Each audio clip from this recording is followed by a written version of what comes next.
পেঁয়াজের রাজধানী খ্যাত আমাদের এই ঝিটকা। পেঁয়াজের রাজধানী বলা হয় কারণ এখানে দেখবেন যে আপনার যত জমি আছে তার 80% হচ্ছে কি পেঁয়াজের চাষ, 70 থেকে 80%। এবং এখানকার জমি যে মাটিটা হচ্ছে আপনার পেঁয়াজের চাষের জন্য হচ্ছে উপযোগী।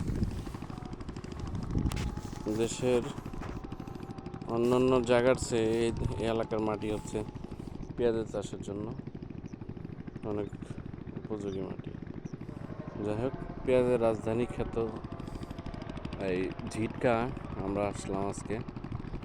পেঁয়াজ এখন হচ্ছে নতুন পেঁয়াজ মুড়ি কাটা যেটা উঠে গেছে, এটা আমাদের এলাকায় খুব কম হয়, কিন্তু এখন যেহেতু পেঁয়াজের চাষ হচ্ছে আবার নতুন, আশা করি এবার আমরা ভালো দাম পাবো পেঁয়াজের।